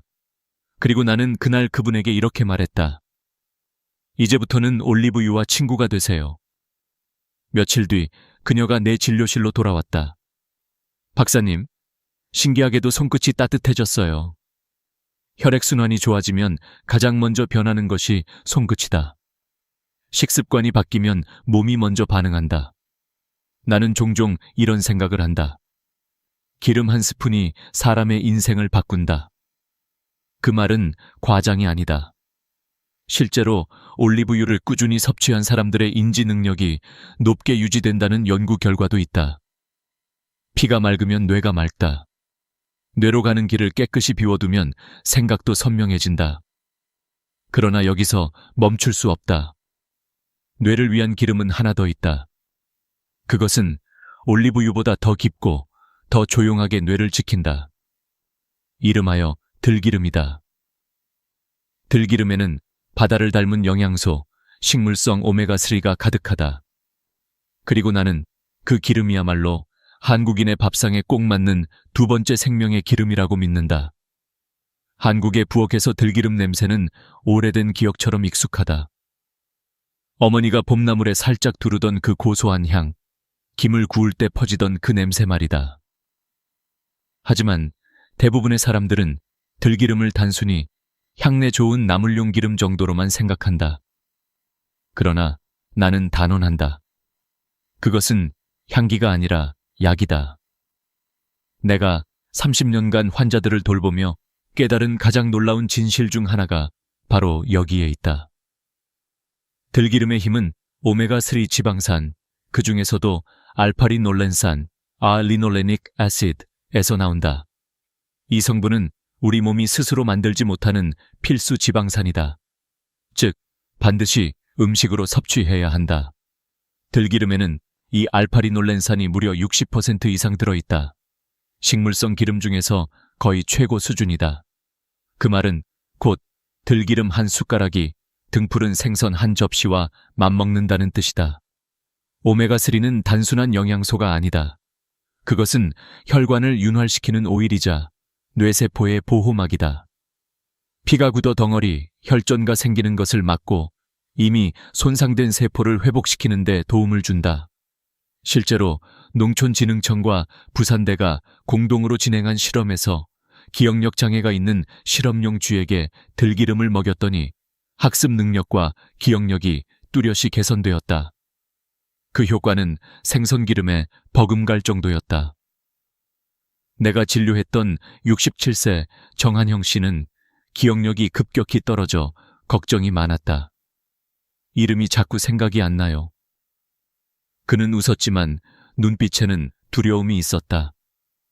나는 매일 들기름 한 숟가락을 식단에 추가해보라고 권했다. 석 달 뒤 다시 만났을 때 그는 이렇게 말했다. 이상하게 요즘은 사람 이름이 잘 떠올라요. 머리가 맑아진 기분이에요. 그때 나는 확신했다. 들기름은 뇌를 위한 음식이었다. 들기름은 뇌뿐 아니라 혈관에도 강력한 보호막을 만든다. 오메가3가 혈액 속 염증을 가라앉히고 끈적한 피를 부드럽게 풀어준다. 특히 혈전 생성을 억제하는 효과는 올리브유보다도 강하다. 피가 묽어지면 혈압도 안정되고 심장 부담도 줄어든다. 한 연구에서는 여성들이 하루 1구 이상의 오메가3를 섭취했을 때 심혈관 질환 위험이 눈에 띄게 감소했다고 보고했다. 익은 들기름 한 숟가락이면 충분하다. 그렇다면 어떻게 먹어야 할까? 중요한 원칙은 단 하나, 가열하지 말 것. 들기름의 오메가3는 열에 매우 약하다. 높은 온도에서 산화되면 오히려 유해한 물질로 바뀌고 향도 탁해진다.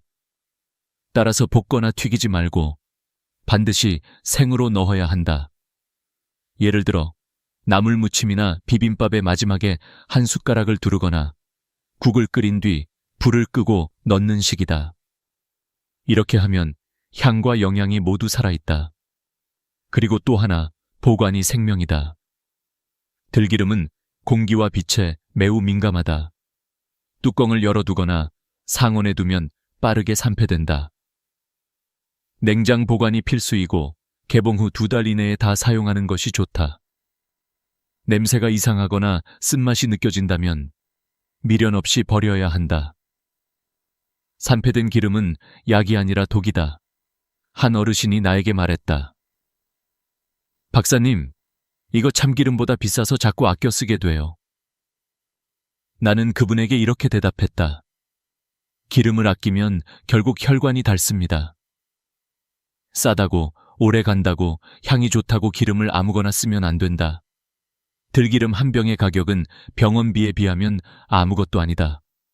나는 늘 환자들에게 이렇게 조언한다. 아침엔 올리브유 한 숟가락, 저녁엔 들기름 한 숟가락. 그렇게 하루 2숟가락이면 충분하다. 그것은 약이 아니라 습관이다. 그리고 그 습관은 뇌를 깨운다. 내 친구의 어머니, 75세 이수연 여사는 들기름을 꾸준히 드신 지 10년이 넘었다. 지금도 손주와 함께 시장을 다니며 기억력 게임을 즐긴다. 그녀가 웃으며 내게 말했다. 머리가 돌아가는 게 느껴져요. 나는 그 미소 속에서 오메가3의 힘을 봤다. 지금 이 영상을 보고 있는 여러분의 부엌에도 들기름 한 병이 있을 것이다. 하지만 냉장고 문 한쪽 구석에서 먼지만 쌓여 있지 않은가? 오늘 그 병을 꺼내라. 들기름은 향신료가 아니라 생명의 보험이다. 이제 2가지 좋은 기름을 알았다면 남은 과제는 단 하나다. 나쁜 기름을 끊는 것. 올리브유와 들기름을 아무리 먹어도 동시에 해로운 기름을 계속 쓰면 아무 의미가 없다. 마치 한쪽에서는 물을 붓고 다른 쪽에서는 구멍을 뚫어 빼는 것과 같다. 다음 장면에서 나는 반드시 버려야 할 위험한 기름들에 대해 이야기하려 한다. 그리고 그것들이 어떻게 우리의 혈관을 망가뜨리는지를 보여드릴 것이다. 나는 종종 이렇게 말한다. 올바른 기름을 고르는 것도 중요하지만 더 중요한 건 나쁜 기름을 끊는 용기입니다. 대부분의 환자들은 좋은 기름을 추가하려 하지만 나쁜 기름을 버리지 못한다. 그러나 진짜 회복은 덜어내는 것에서 시작된다. 우리 주방에는 생각보다 많은 적들이 숨어 있다. 그 첫 번째가 마가린과 쇼트닝이다. 이 2가지는 현대인의 식탁에 조용히 스며든 트랜스 지방의 덫이다. 마가린은 버터 대용으로 개발되었고 쇼트닝은 제과제빵에 부드러운 식감을 주기 위해 만들어졌다. 하지만 그것들이 남긴 대가는 혹독하다. 트랜스 지방은 혈관의 천적이다. 나쁜 콜레스테롤 LDL을 급격히 올리고 좋은 콜레스테롤 HDL을 줄인다. 혈관벽에 염증을 일으켜 동맥을 딱딱하게 만든다. 나는 64세 한동수 씨를 잊지 못한다. 그는 매일 아침 마가린을 바른 토스트를 먹었다. 혈관이 좁아지고 결국 동맥경화 진단을 받았다. 식습관을 바꾸고 마가린 대신 올리브유를 사용한 뒤 3개월 만에 혈관 초음파에서 염증 수치가 눈에 띄게 줄었다. 세계보건기구 WHO는 이미 몇 년 전 트랜스 지방 완전 퇴출을 권고했다. 그만큼 위험하다는 뜻이다. 여러분의 냉장고 속 노란색 마가린통 지금 당장 버려라. 그것은 음식이 아니라 느리게 작동하는 시한폭탄이다. 2번째 적은 정제된 식물성 기름이다. 카놀라유, 옥수수유, 대두유. 이름만 들으면 건강해 보이지만 진실은 다르다. 이 기름들은 대량 생산을 위해 고온과 화학 용제를 사용해 정제된다. 그 과정에서 좋은 영양소는 사라지고 산화된 잔여물과 불순물이 남는다. 특히 오메가6 지방산이 과도하게 들어있다. 오메가6는 일정량 필요하지만 지나치게 섭취하면 염증을 촉진한다.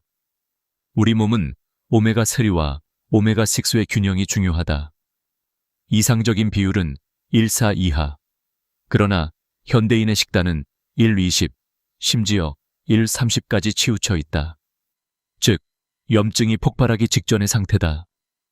피가 끈적해지고 혈관이 좁아지며 결국 뇌경색으로 이어진다. 더 무서운 건 이런 기름들은 산화 속도가 빠르다는 것이다. 개봉한 지 한 달이 지나면 이미 독이 되어 있을 수도 있다. 3번째는 재사용한 튀김 기름이다. 아까워서 한 번 더 쓴다. 누구나 해봤을 말이다. 하지만 이 한 번 더가 혈관을 무너뜨린다. 기름은 한 번 가열될 때마다 산화가 급격히 진행된다. 재가열하면 그 속에 독성 물질, 아크롤레인이 생긴다. 이 물질은 혈관벽을 손상시키고 뇌로 가는 미세혈관까지 막는다. 나는 외식할 때 검게 변한 튀김 기름 냄새를 맡으면 본능적으로 멀리한다. 그 냄새 속에는 산화된 지방의 흔적, 즉 죽음의 향이 섞여 있다. 네 번째는 인스턴트 식품 속 가공 유지, 경화유, 다. 라면, 과자, 빵, 냉동식품, 도시락. 편리함의 대가로 우리는 매일 독을 조금씩 삼키고 있다. 이런 식품의 성분표를 보면 쇼트닝, 식물성 유지, 경화유 같은 단어가 있다면 주의하라. 그것이 바로 트랜스 지방이다. 70세 박영주 씨는 편의점 도시락과 라면을 자주 드셨다. 건강검진 결과 혈관 염증 수치가 위험 수준이었다. 식습관을 바꾸고 집밥으로 돌아온 지 3개월 만에 수치는 정상으로 회복됐다. 나는 늘 환자들에게 이렇게 말한다. 싼 기름은 싸게 사도 혈관은 비싸게 고칩니다. 몇천 원 아끼려다 병원비로 수천만 원을 쓴다. 그것뿐만이 아니다. 뇌경색이 오면 돈으로도 되돌릴 수 없는 시간이 사라진다. 지금 여러분의 주방을 떠올려보라. 카놀라유, 옥수수유, 마가린, 오래된 튀김기름. 그 병들이 바로 여러분의 혈관을 천천히 막아온 주범이다. 오늘 버리지 않으면 내일 병원이 그 대가를 받는다. 이제 다시 생각해보자. 우리가 피해야 할 기름을 모두 버리고 나면 남는 것은 단 2가지뿐이다. 올리브유와 들기름. 그것이면 충분하다. 한 달에 3만 원 정도면 뇌경색을 예방할 수 있다. 값싼 기름을 쓰며 건강을 잃는 것보다 훨씬 싸지 않은가. 하지만 기름만으로는 부족하다. 혈관은 기름뿐 아니라 습관에도 영향을 받는다. 기름을 바꿨다면 이제 생활도 바꿔야 한다. 다음 이야기에서는 내가 30년 동안 환자들에게 강조해온 뇌세포를 되살리는 생활습관 8가지를 전해드리려 한다. 그것은 약보다 강력하고 병보다 오래 남는 치유의 방법이다. 나는 평생 수많은 환자들을 보며 한 가지 진실을 깨달았다. 좋은 기름은 뇌를 지키지만 좋은 습관은 생명을 지킨다. 기름이 혈관을 청소한다면 습관은 그 길을 매일 닦아내는 빗자루와 같다. 아무리 올리브유와 들기름을 꾸준히 먹어도 생활 습관이 잘못되면 그 효과는 반으로 줄어든다. 그래서 나는 오늘 여러분께 뇌세포를 되살리는 8가지 습관을 이야기하려 한다. 첫 번째는 아침에 첫물 한 잔이다. 사람의 혈액은 잠에서 깬 직후 가장 끈적하다. 이때 물 한 잔이 피의 점도를 낮추어 뇌로 가는 혈류를 깨운다. 단, 너무 차가운 물은 금물이다. 천과 비슷한 미지근한 물이 가장 좋다. 내가 진료한 72세 김정순 씨는 새벽마다 머리가 띵하다고 했다. 아침 공복에 물 한 잔을 마시는 습관을 들인 뒤 어지럼증이 사라졌다고 했다. 단순하지만 이것이 뇌경색 예방의 첫걸음이다. 두 번째는 60분 걷기다. 많은 어르신들이 이렇게 말한다. 이제 나이도 들었는데 무슨 운동이에요? 하지만 뇌는 움직일 때 살아난다. 걷는 순간 다리의 근육이 펌프처럼 작동하며 피를 머리로 올려보낸다. 하루 20분이면 충분하다. 빠를 필요도 없다. 대신 매일 해야 한다. 걷지 않는 하루는 뇌에게 하루의 휴식이 아니라 하루의 손상이다. 세 번째는 소금 줄이기다. 한국인의 하루 평균 나트륨 섭취량은 WHO 권장치의 2배가 넘는다. 짠 음식은 혈압을 올리고 높은 혈압은 뇌혈관을 조용히 갉아먹는다. 된장국, 김치, 젓갈. 우리의 밥상은 이미 소금의 바다다. 나는 이렇게 조언한다. 간은 혈호가 아니라 건강으로 봐야 합니다. 소금의 양을 줄이되 입이 심심하다면 다시마나 표고버섯 육수를 이용하라. 그 깊은 맛이 충분히 대체해 줄 것이다. 네 번째는 설탕 절제다. 설탕은 혈관을 녹슬게 만든다. 혈당이 높으면 피 속 단백질이 끈적해져 혈관벽에 달라붙는다. 이것이 바로 미세혈관 손상의 시작이다. 특히 커피에 넣는 시럽, 음료수, 빵 속 숨은 설탕이 문제다. 내 환자 중 한 분은 나는 단 걸 안 먹어요 라고 말했지만 매일 카페에서 달콤한 라테를 마셨다. 그것만 끊었더니 공복 혈당이 15일 만에 정상으로 돌아왔다. 5번째는 치루 시간, 수면이다. 수면은 뇌의 청소 시간이다. 잠을 자는 동안 뇌는 노폐물을 제거하고 손상된 세포를 복구한다. 잠이 부족하면 이 청소가 멈추고 베타아밀로이드 단백질이 쌓인다. 이것이 바로 치매의 씨앗이다. 나는 늘 이렇게 말한다. 당신이 오늘 잔잠의 시간만큼 내일의 기억이 남습니다. 늦게 자더라도 일정한 시간에 자고 스마트폰을 침대에 들이지 마라. 그것이 뇌에 대한 예의다. 6번째는 감정 다스리기다. 분노와 불안은 혈관을 수축시킨다. 순간적으로 혈압이 오르고 뇌로 가는 피의 흐름이 끊긴다. 실제로 스트레스가 높은 날 뇌졸중 발병률이 2배 이상 높다는 연구도 있다. 화가 날 때는 심호흡을 3번 하라. 단 30초의 멈춤이 목숨을 지킨다. 나는 환자들에게 이렇게 말한다. 분노는 단 1분, 후회는 평생 갑니다. 7번째는 사회적 대화다. 외로움은 뇌를 병들게 한다. 혼자 있는 시간이 길수록 기억력이 떨어진다.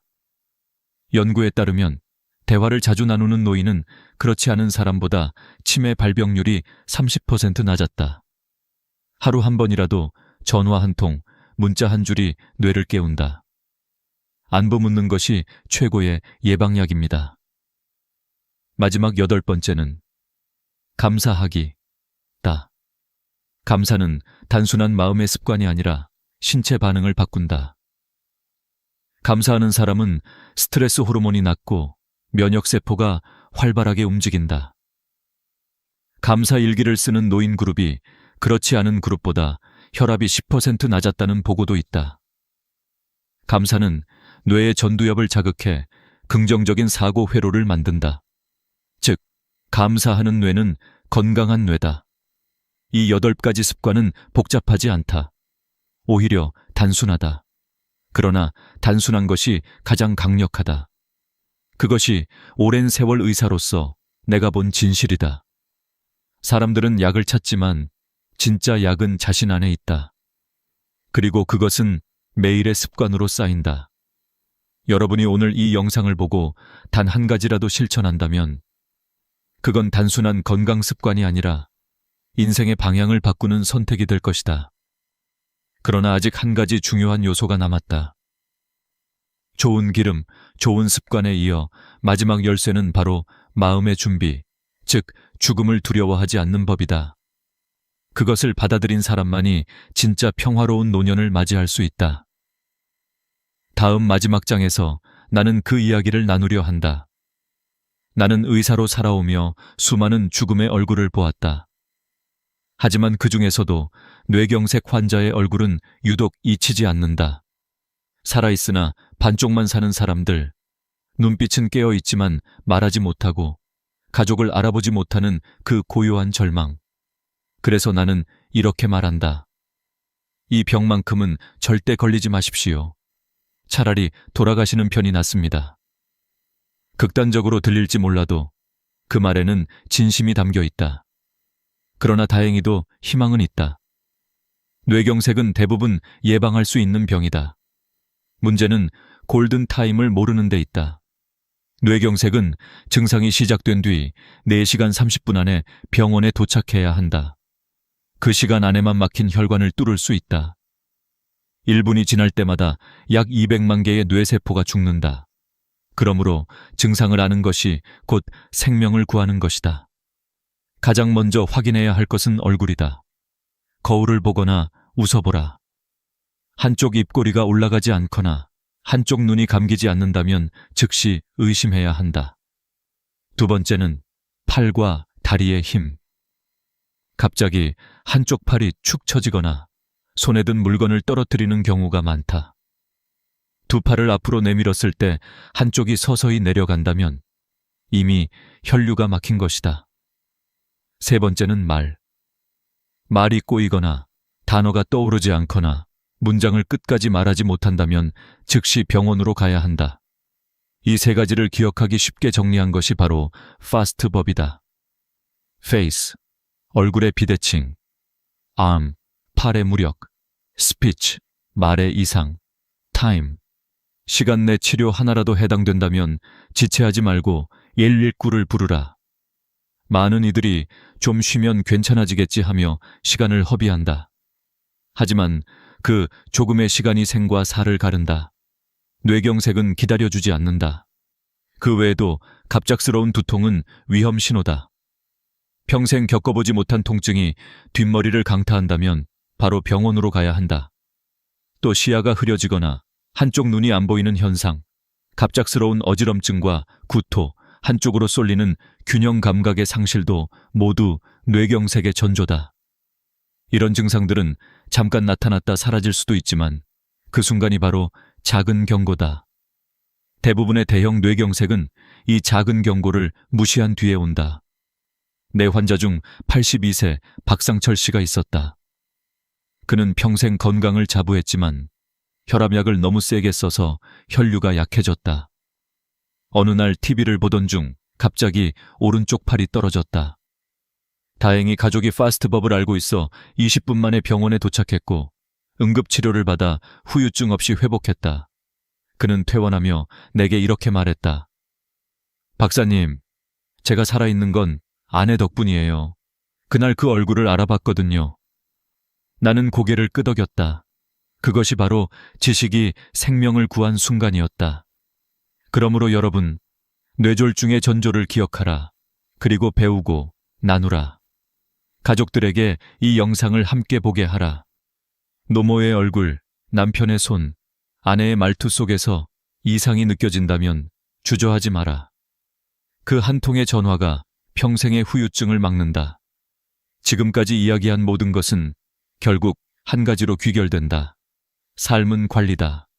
좋은 기름을 선택하고 나쁜 기름을 끊고 건강한 습관을 쌓으며 경고 신호를 잊지 않는 것. 이 네 가지가 뇌를 살리고 가족의 웃음을 지킨다. 건강은 거창한 것이 아니다.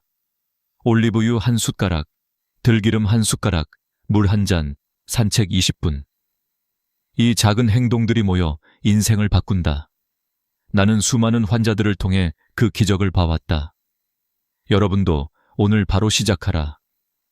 지금 이 영상을 보고 있는 당신, 부엌의 기름병을 다시 살펴보라. 마가린, 카놀라유, 오래된 튀김기름이 있다면 지금 버려라. 대신 올리브유 한 병, 들기름 한 병을 두라. 그것이면 충분하다. 단돈 3만 원으로 수천만 원짜리 병을 막을 수 있다.